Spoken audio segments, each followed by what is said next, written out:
Good evening, everybody, and welcome to a little bit extra Pro Talk Elite. We have just gone over what were they thinking with the top 10 Intercontinental Championships of all time. We gave you our thoughts on the list. Now we're going to give you some notable snubs, if you will, to who didn't make it. I'm going to go over my top four. Jesse's going to go over his top four. And we're going to see where we blank. My top four, number one, where is Randy Savage? Where is Ricky the Dragon Steamboat? Ooh, I didn't even think of that. Where is Shawn Michaels? And for me, personally, this is just I thought he was a great Intercontinental Champion. Regal. Not just Regal. I'm actually going to leave Regal off since I mentioned him. I mentioned him in the video. Yeah, mentioned a bunch of them. I mentioned him in the video. The one person I don't think got enough credit for being a really, really good Intercontinental Champion, and that was Hunter Hearst Helmsley. I think Triple H was a really good champion that did not get enough credit for being champion. Does that mean I get to put the other one that you actually tried to tell me the other day? If you want. Right. But jokingly, we did talk about this prior. I said the Mountie should be on the list.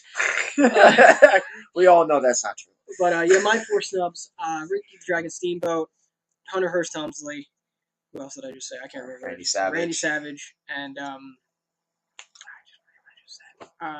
they're in the video already. But I think it's late. But I think they could have done better. But that's just me. How about you? Four. I'll agree completely with Randy Savage because I couldn't let go of that. Okay. Since I talked enough about Shawn Michaels, I won't say that again. Edge. Honestly, every single one of his reigns were really good. You mentioned that in the video. I don't care. I just don't care. You can take it partial aside. You can take it anything because anybody that knows me, I'm a huge Edge head. But his reigns were so important to his career, his solo career. I think, like I said, we talked about this before. I think him as ironically enough, him as the WCW United States Champion during the Alliance Invasion was actually more beneficial to his career than an Intercontinental Championship. Yeah, but without the IC belt, he couldn't get off his tag team. No, I'm just saying. But anyway, those two. No, I'm not gonna say the Mountie. Jannetty. As much as I do like Janae, I don't think his. I said Austin. You did say Austin. His reigns were really good. The Rock. You know what? The Rock's reign was really good. But looking back at it, I can't believe I'm saying this. Kane. Ooh, I forgot Kane. Kane. It was the one single title that when he had it. It kind of meant something to his career because the only time he really had the WWE title, it really meant nothing because he lost it 24 hours later and never got back really into the picture. He beat Yokozuna record. Huh? He beat Yoko's record. That's not hard. It's 9 seconds.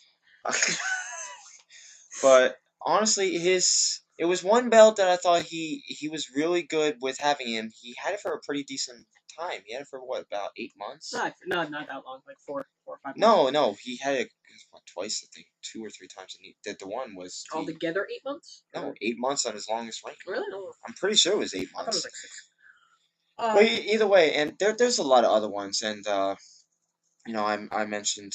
Did I say Tito Santana? I should have said Tito Santana. I should have said Tito Santana. I should have said that. I would even put Tito Santana instead of freaking Great. Valentine. Tito. Because he took it from him. Yeah, that's who he beat him. He took it from him. Yeah, that's what it was. But no, I thought just a little off the cuff. We both agreed they did a good job on the list. We just done a little bit personally. I think they say the WWE Universe voted for it. So if we did vote for it, I'm questioning some of these. I mean, maybe some hardcore guys who knew Greg the Hammer Valentine, they put him on the list. Maybe enough people who like Jeff Jarrett or just wanted to get somebody from TNA on the list put that on there. So if there were TNA fans that watched WWE and got that one under there and submarined them. Jeff Hardy. Good for you. He should have been the last person to actually do the double champion. Like, he had that chance and his brother fucked him over to have that stupid, really dumb match. Jeff Hardy could have been 10. Yeah, Jeff Hardy could have been 10. And no higher than 9, though. No higher than 9. Diesel had a good run. Diesel had a pretty good run, but again, you go back to you can't have Diesel without having Shawn Michaels instead. And here's the thing: I think when it came to this list, when you look at the list, you see a lot of people who are synonymous with the Intercontinental title, and when you think of them, you think of the Intercontinental title. Like we talked about Austin, Age, all that. A lot of them you see with like the heavyweight title. Owen I saw more as a tag team champion, but it's all And semantics. I know this will he would never be on it, even if it was on the US, and it's a crime. But I can't even mark because I know he had the title, but he was more of a US champion than Chris Benoit. He was more of a US champion than was the IC. So as great as he really was great in the ring.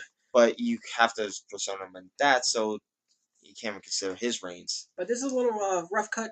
Take a TNA phrase, a little behind the scenes from what we were talking about prior to, and a couple of snubs that we saw that we talked about. We hope you enjoy, and we will hopefully get to you soon again. Take care. Good night, guys. Peace. Peace.